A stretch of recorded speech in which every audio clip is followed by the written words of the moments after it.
الحمد لله نحمده ونستعينه ونستغفره ونؤمن به ونتوكل عليه ونعوذ بالله من شرور أنفسنا ومن سيئات أعمالنا من يهده الله فلا مضل له ومن يضلله فلا هادي له ونشهد أن لا إله إلا الله وحده لا شريك له ولا نظير له ولا مثل له ولا مثال له ونشهد أن سيدنا وسندنا وشفيعنا وشفيع أمرنا وحبيبنا وحبيب ربنا ومولانا محمدا عبده ورسوله أرسله الله إلى كافة للناس بشيرا ونذيرا وداعيا إلى الله بإذنه وسراجا منيرا أما بعد فأعوذ بالله من الشيطان الرجيم بسم الله الرحمن الرحيم إن الله وملائكته يصلون على النبي يا أيها الذين آمنوا صلوا عليه وسلموا تسليما اللهم صل على محمد وعلى آل محمد كما صليت على إبراهيم وعلى آل إبراهيم إنك حميد مجيد اللهم بارك على محمد وعلى آل محمد كما باركت على إبراهيم وعلى آل إبراهيم إنك حميد مجيد اللهم صل على محمد النبي الأمي اللهم صل على محمد النبي الأمي اللهم صل على محمد بعدد كل داء ودواء وبارك وسلم اللهم صل على محمد بعدد كل داء ودواء وبارك وسلم وقال تعالى في مقام آخر سبحان الذي أسرى بعبده ليلا من المسجد الحرام إلى المسجد الأقصى الذي باركنا حوله لنريه من آياتنا إنه هو السميع البصير.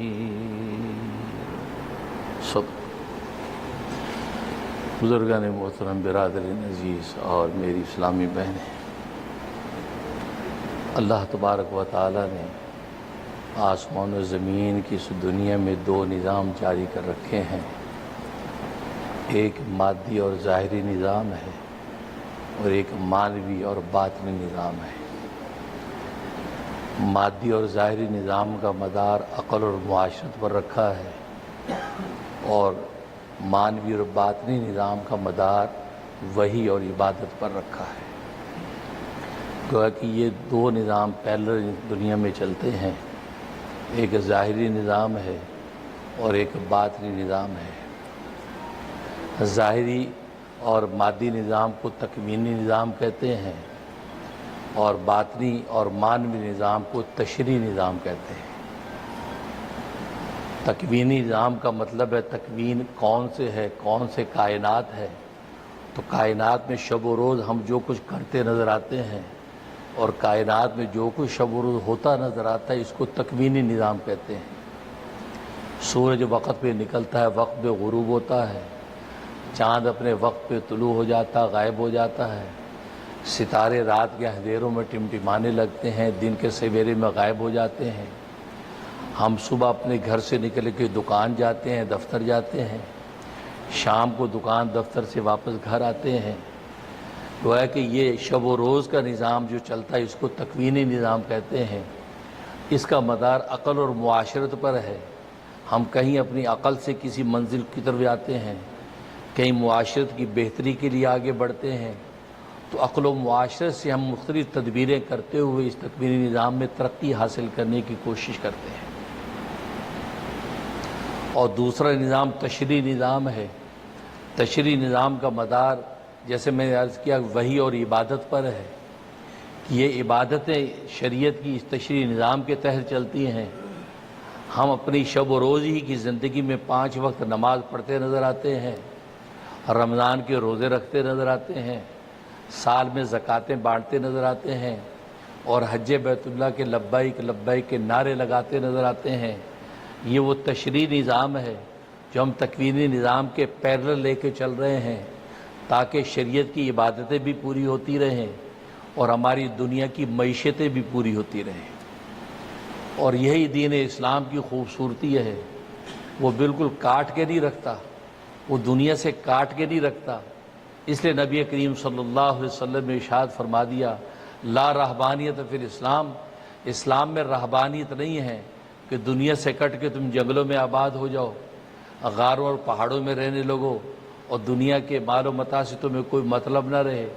یہ اسلام کی شان نہیں ہے، بلکہ الربانیت فی اسلام، اسلام میں ربانیت ہے، مطلب رب کے ہو کر دنیا میں تمہیں جینا ہے، رب کے ہو کر تمہیں دنیا کی نعمتوں سے لطف اٹھانا ہے، ربانی بن کے تمہیں کھانا بھی ہے، ربانی بن کے تمہیں پینا بھی ہے، ربانی بن کے تمہیں پہننا اوڑھنا بھی ہے، ربانی بن کے تمہیں حاکم بھی بننا ہے، ربانی بن کے تمہیں محکوم بھی بننا ہے۔ گویا کہ ربانیت تو تمہاری زندگی کے اندر ہو۔ ہاں، رہبانیت اسلام کے اندر نہیں ہے کہ آپ سب کچھ چھوڑ چھاڑ کے جنگلوں اور بیابانوں میں چلے جائیں، نہ رشتوں کا تقدس و خیال رہے، نہ معیشت اور معاشرت کا مزہ رہے، نہ اللہ تبارک و تعالی کے نعمتیں جو اتری ہوئی ہیں ان سے لطف اندوز ہونے کا موقع ملے۔ یہ اسلام میں نہیں ہے۔ اسلام کی خوبصورتی یہی ہے کہ وہ ربانی بن کے تم سب کچھ کر سکتے ہو، ربانی بن کے تم کھانے پینے کی بھی لطف اٹھاؤ، ربانی بن کے پہننے اوڑھنے کا بھی مزہ اٹھاؤ، ربانی بن کے بیوی بچوں کے رشتوں کے لطف بھی حاصل کرو، ربانی بن کے اپنے کاروبار میں ترقی اور تجارت بھی کرو۔ تو گویا کہ ربانی بننے کا حکم ہے۔ ہاں، رہبانیت اسلام کے اندر نہیں ہے جیسے کہ اور مذہبوں کے اندر تھی، کیونکہ دوسرے جو مذہب ہے وہ نرے مذہب ہیں، اور دین اسلام کا کمال یہ کہ مذہب ہونے کے ساتھ ساتھ یہ دین بھی ہے، وے آف لائف، کہ دنیا کے اندر زندگی کیسے گزارنی ہے، یہ وے آف لائف یہ دین اسلام انسانیت کو دیتا ہے۔ اس لیے ایسا جامع اور مکمل دین ہے کہ نہ اس سے پہلے ایسا جامع اور مکمل دین آیا اور نہ اس کے بعد اب کوئی مکمل جامع دین آئے گا۔ یہ آخری دین ہے جو اللہ تبارک و تعالی نے انسانیت کو عطا کر دیا ہے۔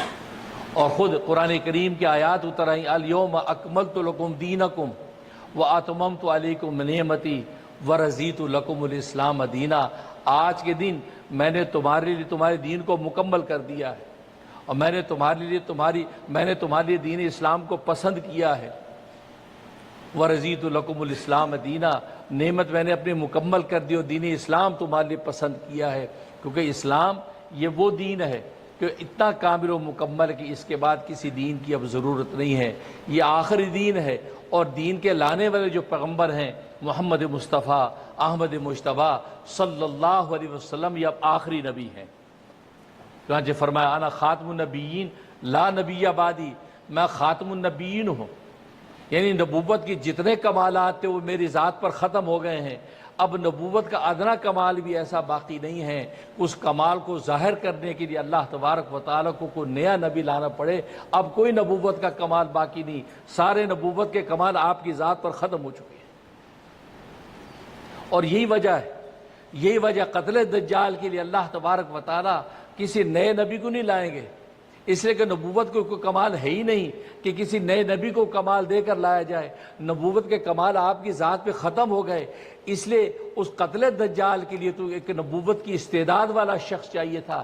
ولایت کی طاقت اس کے مقابلے کافی نہیں تھی، اس کے لیے نبوت کی طاقت کی ضرورت تھی۔ تو اللہ تبارک و تعالیٰ پرانے نبیوں میں سے ایک نبی لے کے آئے گا جس کو عیسیٰ علیہ السلام کہتے ہیں۔ پرانے نبی کا آنا اس بات کی دلیل ہے کہ نبوت ختم ہو چکی ہے، نبوت کے کمال پورے ہو چکے ہیں اور محمد مصطفیٰ آخری نبی ہیں، تبھی تو قتل دجال کے لیے پرانا نبی لانا پڑا، نیا نبی نہیں پیدا کیا۔ آج بہت سے نادان دھوکہ کھاتے ہیں کہ یار اگر ختم نبوت نبی آخری ہے تو بعد میں نبی کیوں آ رہا ہے؟ بھئی ان کا آنا ہی تو ختم نبوت کی دلیل ہے۔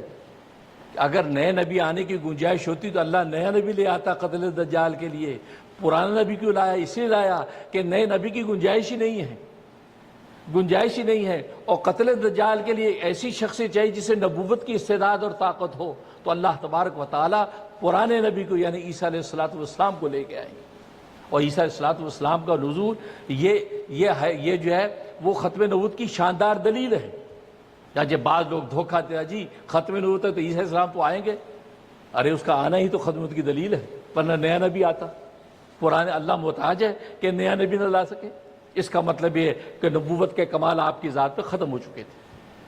تو کہنے کا مقصد ہے کہ دین اسلام کو اللہ تبارک و تعالیٰ نے ایسا کامل و مکمل بنایا کہ اس میں تشریعی نظام بھی ہے، اس میں تکوینی نظام بھی ہے، اور عجیب بات یہ ہے کہ تشریع اور تکوینی نظام کے اندر تکوینی نظام کو اللہ تبارک و تعالی نے جو وہ تقدیر کی رسی سے باندھ دیا ہے، وہ مقدر کے نوشتے کے اندر طے کر دیا ہے، اس کو رزق کتنا ملے گا، اس کو دولت کتنی ملے گی، اس کو طاقت کتنی ملے گی، اس کو حکومت کتنی ملے گی، اس کی عمر کتنی ہوگی، پورا کا پورا جو تکوینی نظام اللہ تبارک و تعالی نے وہ تقدیر کی رسی سے باندھ دیا ہے۔ بس آپ کا کام قدم اٹھانا ہے، اللہ تبارک و تعالی کا آپ کا مقدر عطا کر دے گے۔ آپ کا کام مکان سے دکان تک جانا ہے، دکان میں اللہ تبارک و تعالی آپ کا رزق اتار دیں گے۔ آپ کا کام دفتر و ملازمت پر پہنچنا ہے، اللہ تبارک و تعالی آپ کا رزق اتار دیں گے۔ اللہ تبارک و تعالی نے تکوینی نظام کو تقدیر کے نوشتے میں باندھ دیا ہے، لہذا جتنی محنت کہی گئی وہ اتنی محنت کرو، بس آپ کو آپ کا مقدر مل جائے گا۔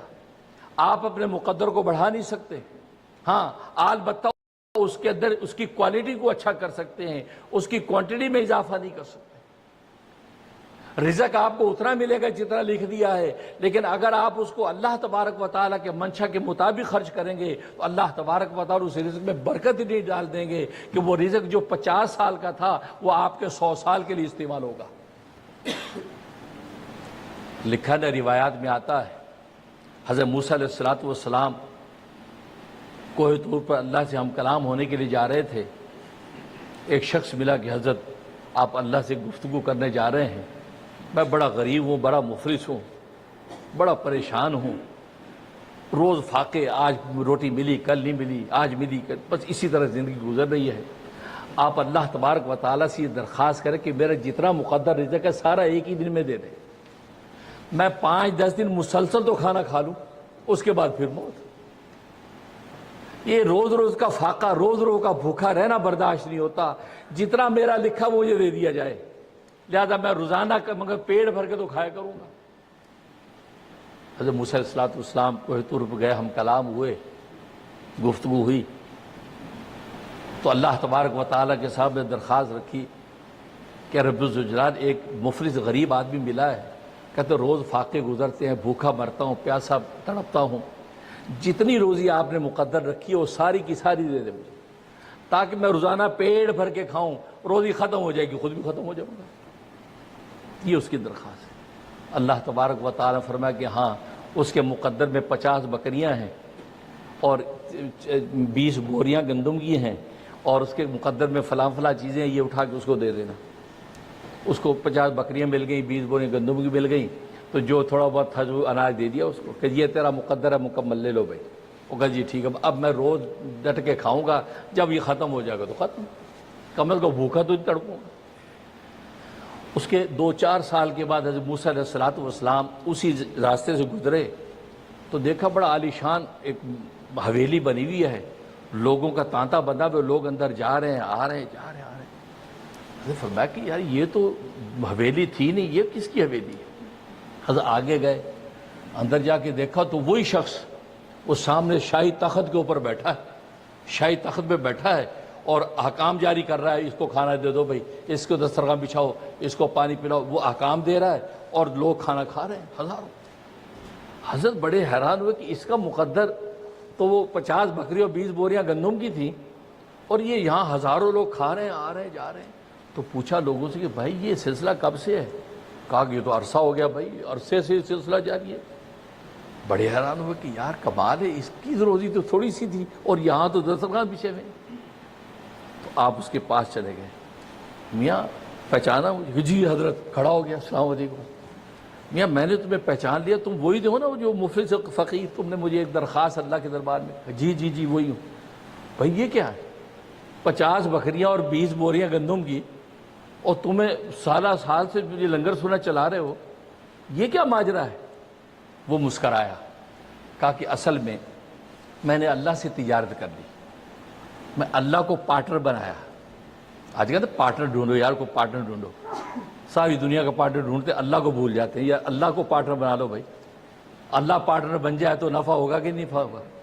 آج ہم اللہ کے علاوہ ہر ایک کو پارٹنر بنانے کو تیار ہیں، اللہ کو بنانے کو تیار نہیں۔ کہتے جی میں نے اللہ کو پارٹنر بنایا، ہوا یہ کہ میں نے یہ سوچا کہ یہ میں اکیلا کھاتا رہوں گا، کبھی ختم ہو جائے گا، خود بھی ختم ہو جاؤں گا۔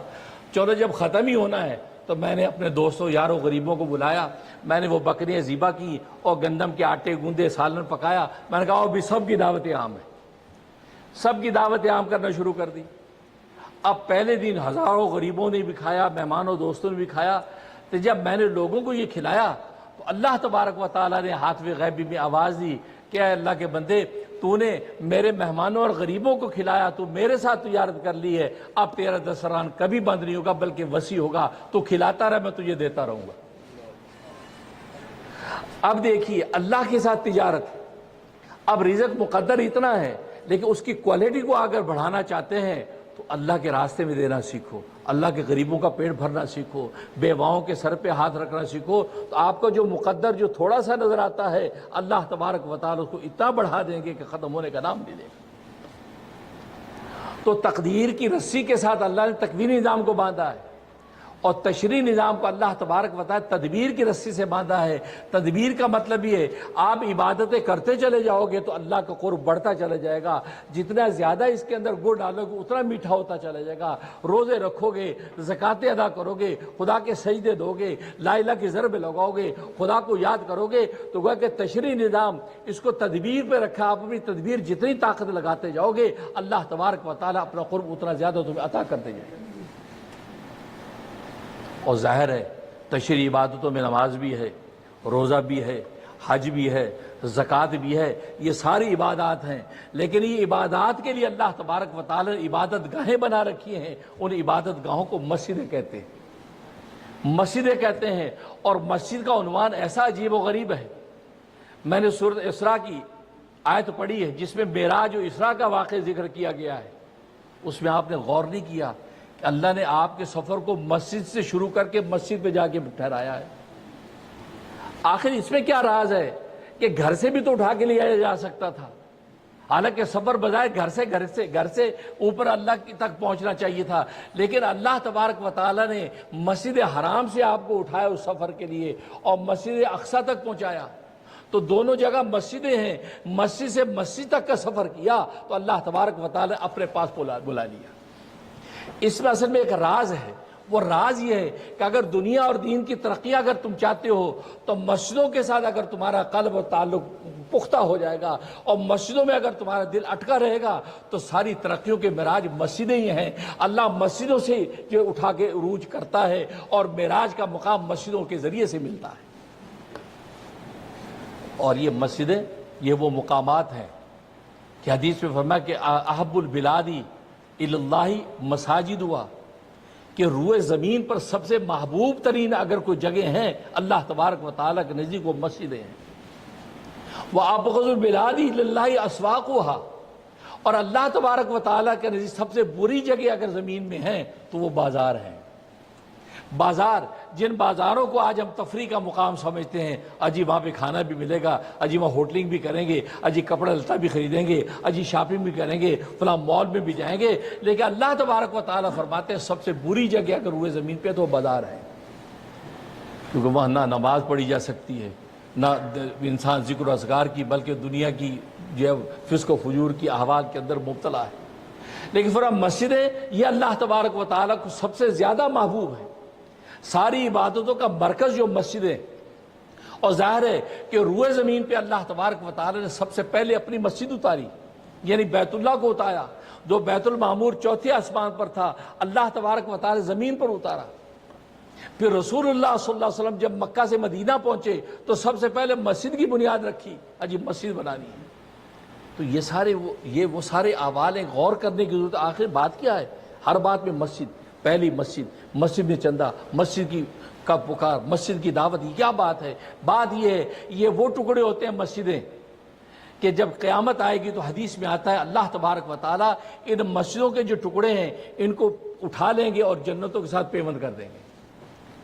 باقی ساری کائنات کی جگہ جہنم کا گڑھا بنا دیا جائے گا، اور پل صراط کے ذریعے سے انسان اپنی جنتوں میں آباد ہو جائیں گے، اور یہ سجین کے سارے مقامات کا حصہ یہ زمین بن جائے گی۔ لیکن واحد مسجدیں ہیں کہ اللہ تبارک و تعالیٰ ان مسجدوں کو اٹھا لیں گے اور ان کو جنتوں کے ساتھ پیمنٹ کر دیں گے، کیونکہ یہ وہ مقامات ہیں جو اللہ کے گھر ہیں۔ اللہ کا بڑا گھر بیت اللہ ہے، اس کے درجہ بدرجہ یہ مسجدیں اللہ کے گھر ہیں۔ اور ظاہر ہے کہ اللہ کے گھر کے ساتھ جو تعلق، تبھی تو حدیث میں فرمایا من بنا للہ مسجدا بن اللہ لہ بیتا فی الجنہ، جو مسجد بنائے اللہ کے لیے اخلاص و صدق کے ساتھ اللہ کے لیے مسجد بنائے، اللہ تبارک و تعالی جنت میں اس کا گھر بنا دے۔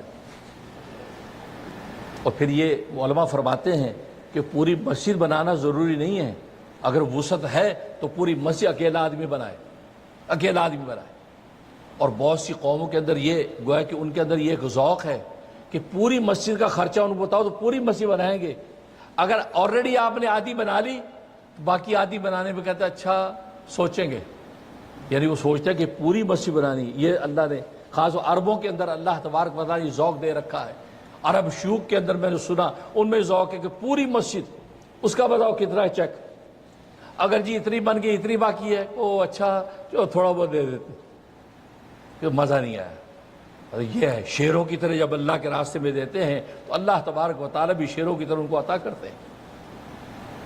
اس لیے فرمایا کہ علماء کہتے ہیں کہ کسی ایک اینٹ مسجد میں لگا دی، ایک اینٹ کا پیسہ اس میں دے دیا، ایک گارے کا پیسہ اس میں دے دیا، تو جتنا حصہ ڈال دیا اللہ تبارک و تعالیٰ اسی حصے کے مطابق اس کو جنت کے اندر جگہ عطا فرمائیں گے۔ کہ اللہ تبارک و تعالیٰ بڑے رحیم اور قدردان ہیں، وہ آپ کے تھوڑے حصے کو بھی رد نہیں کرتے۔ آپ نے اپنی استطاعت کے مطابق ایک اینٹ اگر لگا دی ہے تو اللہ تبارک و تعالیٰ آپ کو بھی جنت کے اندر گھر سے محروم نہیں رکھے۔ اور ظاہر ہے کہ آپ کشمیر اسلامی سینٹر یونکرز نیو یارک والوں کے لیے خوشخبری ہے، اور یہ جگہ جیسے کہ آپ جانتے ہیں کہ یہ جگہ کرائے کی جگہ ہے، اور اس کا سودا مالک آگے کر چکا ہے، اور ان قریب اس نے کلوزنگ کر کے اس جگہ کو جو ان کے حوالے کرنا ہے، اور ہمیں بھی نوٹس دے چکا ہے کہ اس جگہ کو اب خالی کر دیں۔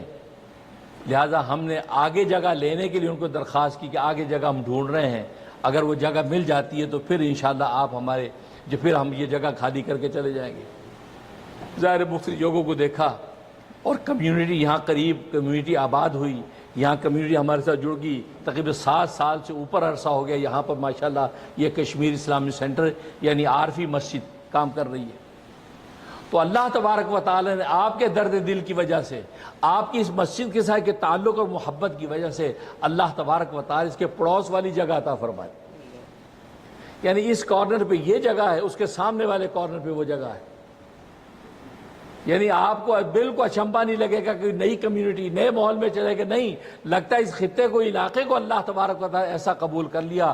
ظاہر ہے کہ یہاں شب و روز اللہ کے سجدے ہیں، یہاں افطاری اور سحر ہے، یہاں پر زکاتیں بٹ رہی ہیں، یہاں پہ حج کے لیے لبیک اللہم لبیک کے نعرے لگاتے نکل رہے ہیں۔ اللہ نے ایسا قبول کیا کہ اسی حصے کے اندر ہی دوسری جگہ اللہ تبارک و تعالی ہمیں عطا فرمائے، اور ظاہر ہے کہ اس کا کانٹریکٹ ہم نے سائن کیا، اور اگست کے فرسٹ ویک کے اندر اس کی کلوزنگ ہے۔ اور لاسٹ سنڈے آپ جانتے ہیں کہ الحمدللہ فنڈ ریزنگ ہوئی، نواب ریسٹورنٹ، گرینڈ روزویلٹ جو وہ بال روم وہاں پر یونکر کے اندر جو وہ فنڈ ریزنگ ہوئی، اور آپ حضرات نے جس محبت کے ساتھ جس دل جمی کے ساتھ وہاں حصہ ڈالا، تقریباً جو $4 لاکھ ہمیں چاہیے تھے ڈاؤن پیمنٹ کے لیے، اور ماشاءاللہ آپ حضرات نے اتنی جہاں فشانی کے ساتھ دل کھول کے حصہ ڈالا کہ تقریباً 3 لاکھ تک ہم نے جمع کر لیا۔ 3 لاکھ تک ماشاءاللہ جمع ہو گئی تھی، شاندار فنڈ ریزنگ۔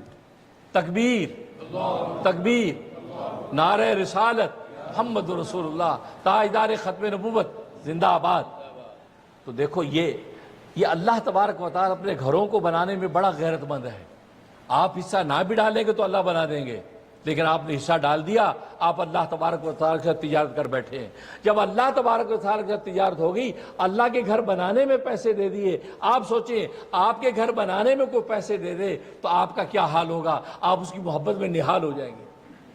آج بینک قرضہ دے دیتا گھر بنانے کے لیے، مفت میں نہیں دیتا، وہ قرضے کے طور پہ دیتا، ہم بینک کا شکریہ کرتے ہیں، تھینک یو یار آپ نے اپروول کر دی، ہمیں قرضہ مل گیا۔ یہاں تو اللہ تبارک و تعالیٰ کے گھر بنانے میں جب آپ حصہ ڈالیں گے تو اللہ تبارک و تعالیٰ آپ کے گھروں کو آباد کریں گے، آپ کی نسلوں کو آباد کریں گے، آپ کی وہ خواہشوں کو آباد کریں گے، آپ کے آرزو و تمناؤں کو پورا کریں گے، کیونکہ اللہ تبارک و تعالیٰ قدردان بھی ہے اور بڑا غیرت مند ہے۔ جب آپ نے اس کے گھر کے لیے حصہ ڈالا، آپ کے گھروں کو آباد کرے گا۔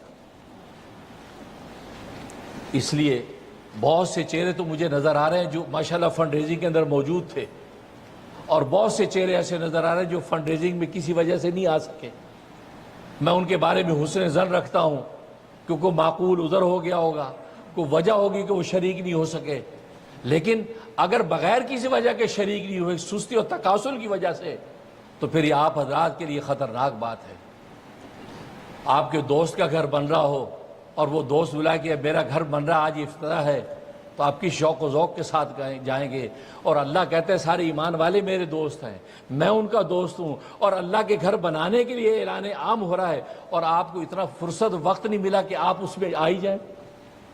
جبکہ میں نے اس وقت بھی عرض کیا تھا، آپ کے چندے اور ڈونیشن سے مطلب ہمیں نہیں ہے، میں تو ڈونیشن ویسے استخارہ کر کے قبول کرتا ہوں، جن کے استخارے اوکے ہو جاتے ان کو اطلاع کر دی جاتی آج بھی چندہ دے دو۔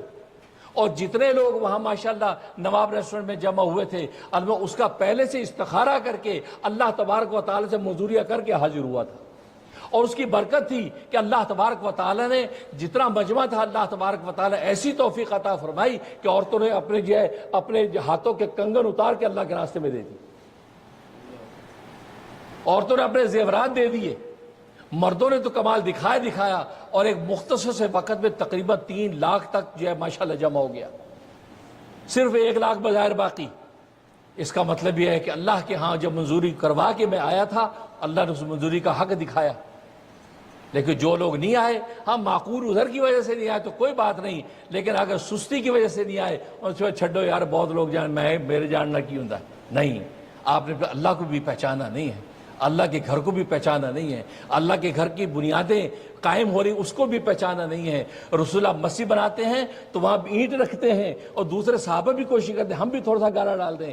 رسول اللہ خود مسجد بنانے میں خود شریک ہو رہے ہیں کہ میں خود بھی گارا اٹھاؤں گا، میں بھی اینٹیں اٹھاؤں گا، اسے کہ اللہ کا گھر ہے۔ وہی اللہ کے گھر ہونے کی حقیقت سمجھ جائیں تو پھر آپ گھروں میں نہ بیٹھ پاتے۔ جبکہ انتظامیہ نے آپ کے لیے سنڈے کا وقت رکھا، دوپہر 2 بجے کا وقت رکھا، 2 سے 3 بجے آپ کے لیے اپیٹائزر رکھا، شاندار آپ کو ایسا کھانا انتظامیہ نے آپ کو وہاں پر دیا کہ وہ ہوٹل والے کہہ لیں کہ یہ تو ولیمے کا کھانا معلوم ہوتا ہے بھائی، یہ تو ولیمہ ہو رہا بھائی، ورنہ فنڈ ریزنگ والے تو بڑی بڑی تنظیم میں آئی ہیں، وہ تو بس ایک بریانی کا ڈبہ دے کے اور پانی پکڑا کے رخصت کرتے ہیں، وہ اتنا بڑا خرچہ کر رہے ہیں۔ میں کہا نہیں، یہ اللہ کا گھر بن رہا ہے۔ آج ہمارا گھر بن رہا ہو تو ہم کتنی دیگیں چڑھاتے ہیں، ہمارا گھر بن جائے تو ہم کتنے وہاں پہ وہ بکرے ذبح کرتے ہیں۔ یہ میرے اللہ کے گھر کی آواز ہے، ہماری طاقت سے جتنی شاندار دعوت ہوگی ہم کریں گے۔ اور آپ ٹیلی ویژن کی دیکھ لیں، رحم ٹی وی کے اوپر سارا نظارہ دیکھیں، پوری جو فنڈ ریزنگ کا سارا نظارہ رحم ٹی وی کے اوپر موجود، یوٹیوب پہ آپ جا کے دیکھیں، لائیو چلایا پوری دنیا سے، اور دنیا بھر سے لوگوں نے حصے بھی ڈالے۔ لیکن جو لوگ نہیں آئے اور انہوں نے اس کو اہمیت نہیں دی، تو یاد رکھو اگر اللہ کے گھر کو بے اہمیت کرو گے، اللہ پھر تمہیں بے اہمیت کر دیں گے، اگر کوئی معقول عذر تھا تو دوسری بات ہے، لیکن بغیر کسی عذر کے آپ نے کیئر نہیں کی، یاد دفعہ کرو مسیح بن جائے چندہ ہم کیوں دیں؟ بس پھر آپ پھر اللہ تبارک و تعالیٰ کے غضب کو نہ چھیڑیں، آپ توبہ کریں، 2 رکعت نماز توبہ ادا کریں، استغفار کریں، یا اللہ ہم حاضر نہیں ہو سکے، ویسے سستی میں نہیں حاضر ہو کے خام کا لمبی نیند میں پڑے رہ گئے، یا اللہ معاف کر دے، ہم آئندہ حاضر ہوں گے، حاضر نہیں ہو گئے ابھی تو ہم موجود حاضر ہیں، ابھی ہم مفتی صاحب کی آواز سن رہے ہیں، یا اللہ اب ہم حصہ ڈالنے کو تیار ہیں، اب حصہ ڈالنے کو تیار ہے، یا اللہ اب ہمارا حصہ قبول کر لیجئے، تو ہو سکتا ہے اللہ تبارک و تعالیٰ ابھی آپ کا حصہ قبول کر لے۔ اسے میرے دوست بزرگوں، بہت سے چہرے میں دیکھ رہا ہوں جو اس وقت نظر نہیں آئے اور آج نظر آ رہے ہیں، اور بہت سے چہرے اس وقت بھی نظر آئے اور آج بھی نظر آ رہے ہیں، ماشاء انہوں نے بڑھ چڑھ کے حصہ ڈالا۔ اسے میرے دوست بزرگوں بالکل پیچھے نہ ہٹو، اللہ کا گھر تو بن ہی جانا ہے، کوئی دے نہ دے، اللہ کا گھر بن جانا ہے۔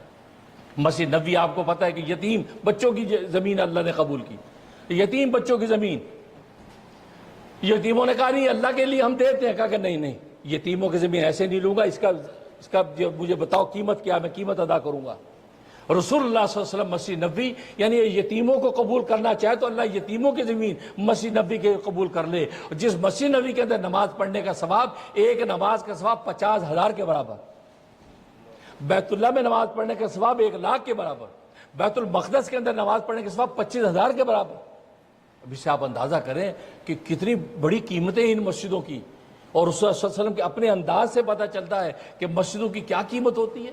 جیسے میرے دوست بزرگوں، کبھی کسی مسجد کی آواز لگے تو پیچھے نہ ہٹو، بھلے کچھ نہ دینا ہو، چلے جاؤ، شرکت کرو، اس لیے کہ یہ آپ کی گیدرنگ کو بڑھانا، مورال سپورٹ، یہ بھی اللہ تبارک و تعالیٰ کو مقبول ہے۔ اس لیے کہ صحابہ بھی جمع ہو جاتے تھے، حالانکہ فاقہ کچھ بھی نہیں ہے، ایک کھجور دینے کے قابل ہوتے تھے، یا رسول اللہ ایک کھجور پیش کرتا ہوں، ایک چھوارا پیش کرتا ہوں، رسول اللہ فرماتے ہیں اس چھوارے کی وہ قیمت ہے جو بڑے بڑے خزانوں کی قیمت رہی۔ لیکن آپ ایسی چیزوں میں سستی نہ کریں، اور ماشاءاللہ اس سے چلتے رہیں گے۔ لہٰذا جن لوگوں نے ابھی حصہ نہیں ڈالا تو ہمارے امام جو وہ قاری عادل شبیر صاحب موجود ہیں، ان کو جمع کروا دیں اپنا حصہ۔ ہمارے نعیم بٹ صاحب جو یہاں موجود ہیں ہمارے، ان کو حصہ جمع کرا دیں۔ لیکن ابھی ہم نے پورا کرنا ہے، اور یہ 1,00,000 تو ڈاؤن پیمنٹ کے لیے ہے، اس کے بعد اس جگہ کو ہمیں موڈیفائڈ کرنا ہے، اس کو شکل بنانی ہے مسجد کی سی، یعنی اس طرح کہ آپ باعزت طریقے سے راحت کے ساتھ نماز اللہ کی ادا کر سکیں۔ اس لیے آپ حضرات بالکل شہروں کی طرح قدم بڑھائیں، اور یہ تو وہ راستہ ہے، دیکھو ایک واحد نیکی ہے، ہر نیکی کی اجر کی ایک لیمٹ ہے، یہ نکتے کی بات یاد رکھیں، ہر نیکی کی اجر کی ایک لیمٹ ہے، آپ ذکر کریں اس کی ایک لیمٹ ہے، آپ جب نفلی نماز پڑھیں اس کی اجر کی ایک لیمٹ ہے، لیکن یہ مال اللہ کے راستے میں جب دیا جاتا ہے اس لیے کوئی لیمٹ نہیں ہے۔ اللہ 700 گنا سے بھی زیادہ بڑھا کر دیتے ہیں، اور زیادہ کتنا دیتے ہیں اللہ تبارک و تعالیٰ اس کو مینشن نہیں کیا۔ اس کا مطلب ہے یہ صدقات مالیہ ایک ایسی چیز ہے، اس کا اجر جب اللہ دیتے ہیں اس کی کوئی لیمٹ نہیں ہے، اور اتنا انلیمٹ ہے، انفینٹی ہے کہ اللہ تبارک و تعالیٰ اگر ہمیں بتانے لگے ہمارے دماغ پھٹ جائیں، ہم اس کو قبول نہیں کر سکیں گے، اسے اللہ نے اس کی حقیقت کو بتلایا نہیں۔ یہ وہ ہے، آپ $100 دیں گے، آپ کو 700 گنا سے بڑھا کے اللہ اس انداز سے دیں گے کہ آپ سوچ بھی نہیں سکتے۔ اس سے میرے دوست بزرگوں، آپ اس معاملے میں پیچھے نہ رہیں۔ جو حضرات جو ہے نہیں ابھی تک حصہ ڈال، جنہوں نے ڈال دیا ہے وہ مزید کے لیے آگے بڑھتے رہیں، مزید کے لیے آگے بڑھتے رہیں، یہ رکنے والا معاملہ نہیں ہے، کیونکہ آپ اللہ کے ساتھ جب تیراج کریں گے تو اللہ تبارک و تعالیٰ پھر آپ کو کیسے نوازیں گے یہ پھر آپ خود دیکھیں گے۔ اس لیے کہ ہم نے جو مسجدیں بنائی اسی انداز سے بنائی، اللہ سے رجوع کر کے، اللہ سے مانگ کے مزدوری لے کے جب بنائی ہیں، تو اللہ تبارک و تعالیٰ واقعی ان لوگوں کو اس انداز سے دیا ہے کہ آپ سنیں تو حیران ہو جائیں۔ بہت سے واقعات تو میری رحم ٹی وی کے آپ بیتی کے اندر موجود ہی ہیں۔ یہ ہماری چوتھی مسجد ہے، پہلے ہم نے اخون مسجد بنائی، اس کے بعد ہم نے جو یوسفین مسجد بنائی، اس کے بعد تزکیہ مسجد بنائی، پہلی کوئنز میں بنائی، دوسری سفک میں بنائی، تیسری جو ہم نے ناسا کاؤنٹی لانگ لینڈ بنائی، اور یہ چوتھی ینکر کے اندر باقاعدہ مسجد بن رہی ہے، عارفی مسجد۔ یہ میرے دادا پیر حضرت ڈاکٹر عبداللہ عارفی قدس سرہ، جو حضرت خیم الامت تھانوی رحمۃ اللہ علیہ کے جلیل القدر خلفاء میں سے ہیں، اور کراچی کے قطب تھے، اپنے وقت کے بہت بڑے قطب، ان کے نام پہ وہ میرے دادا پیر ہیں، ان کے نام پہ یہ عارفی مسجد آپ کی، یہ اسی کی برکات ہیں، ان اولیاء اللہ کی شانوں میں اللہ نے کرم کر دیا۔ پھر کشمیر کے شہداء، کشمیر کے اولیاء اللہ، کیونکہ کشمیر اسلامی سینٹر جو ان کی نسبت سے نام رکھا ہے، تو کشمیر کے اولیاء اور شہداء کی برکتیں ہیں کہ اللہ تبارک و تعالیٰ کم وقت میں اتنی بڑی رقم عطا فرما دی، اور مزید بھی ہم اللہ سے امید رکھتے ہیں کہ شان و شوق کے ساتھ ضرور عطا فرمائیں۔ اللہ سے دعا ہے کہ اللہ تبارک و تعالیٰ یہ قبول فرمائے اور ظاہری باطنی دولتوں سے مالا مال فرمائے۔ ہمارے یہ قاری عادل شبیر صاحب جو یہاں ماشاءاللہ آپ حضرات کی دینی اور روحانی جو وہ رہنمائیاں کرتے ہیں، تو یہ انشاءاللہ تھوڑی سی بات کریں گے۔ اسپیکر ہے،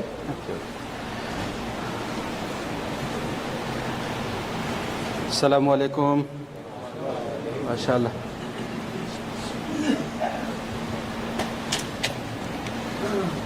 Alhamdulillah. So great news you had, and you know that the news center will be coming, inshallah. The closing will be in August. And for Mufti Sahib, we thank his effort and tireless effort. And inshallah, as you know, alhamdulillah, we have fundraiser last Sunday at Nawab Restaurant. Many of you have attended, and mashallah, as Mufti Sahib mentioned, and we saw that you participate, and alhamdulillah, we have achieved 200 to 300,000. There were online people who have donated almost 80,000-90,000. So for one brother Shahid donated 50,000. From within the community, we think that 140, 150. If you think that way, if you want to, divide. But many of you could not come. They said that, we had some, arrangement, engagement, or some other things. We have traveling. But alhamdulillah, we have opportunity. We still need fund. 400,000 is a down payment. And we know there is a cost for closing as well. And also we have to renovate, put the carpet and some other stuff, washroom and this and that, so many things. So we expect you and we urge you and we request you to participate. You can make a check, Munir, Academy of North America, but put also INC, also incorporation. There is a Zelle, you can also transfer, you can give the check, you can give the cash as I'm here, inshallah ta'ala. And also, inshallah ta'ala, tell your brother and sister as well. Jazakumullah khair. Assalamu alaikum. Inshallah, brother Naeem, I want to say one more thing.